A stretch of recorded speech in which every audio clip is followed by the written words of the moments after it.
Bakit kapag pinakakailangan mo ang Diyos, parang siya pa ang nawawala? Bakit kapag sobrang bigat ng season, parang mas tahimik ang langit? Bakit kapag pagod ka na, parang ikaw na lang ang naglalakad mag-isa? Have you ever prayed and felt nothing? Have you ever cried and heard no answer? If that's you, stay with me, because maybe you were never walking alone.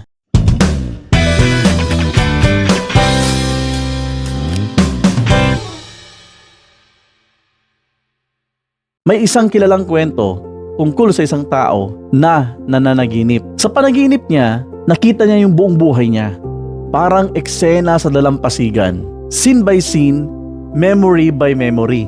At sa bawat eksena, may dalawang pares na footprints sa buhangin. Isang bakas sa kanya at isang bakas naman sa Diyos. Pero napansin niya sa mga pinakamahirap na bahagi ng buhay niya, noong namatay ang mahal niya sa buhay, noong nawalan siya ng direksyon, noong sobrang pagod na siya sa emosyonal, iisa na lang ang bakas ng paa. At nasaktan siya.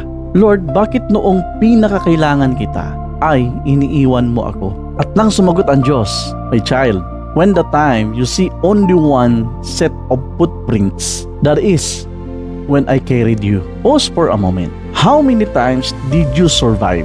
You thought you would break you. How many times did you wake up even when you didn't want to? How many times did you keep breathing when everything felt too heavy? Maybe you weren't walking, you were being carried. In Psalms chapter 68 verse 19, praise to be the Lord, to God our Savior, who daily bears our burdens. Daily, hindi minsan, hindi kapag okay lang ang mood mo. May mga burden kang hindi mo alam, na hindi mo na pala dinadala mag-isa. May mga luha ka na hindi mo alam, na may sumasalo pala. Minsan kasi kapag hindi na natin nararamdaman ang Diyos, akala natin wala na siya. Pero, presence is not measured by feelings. The sun is still there, even when clouds cover it. God is still here, even when emotions hide it. And Isaiah chapter 43 verse 2, when you pass through the water, I'll be with you. Notice, hindi sinabi na hindi ka dadaan sa tubig. Hindi sinabi na walang storm. Sabi, when you pass through, you will pass through it. At hindi ka mag-isa. Minsan, akala mo iniwan ka kasi hindi nangyari ang gusto mo. Pero what if hindi ka iniwan? Iniligtas ka lang. What if the closed door was protection? What if the delay was a preparation? What if the silence, not absence, but embrace? Alam mo, kapag ang bata dinadala ng magulang, hindi nakikita ng bata ang direksyon, pero hawak siya. Ganon din minsan ang Diyos. Hindi mo nakikita ang buong plano. Hindi mo naiintindihan ang route, pero hawak ka. At baka ngayon, may season ka na iisa lang ang bakas ng paa. Pagod ka, emotionally drained, spiritually confused, tahimik ang paligid, pero huwag mong isipin, naglalakad kang mag-isa. Baka binubuhat ka lang.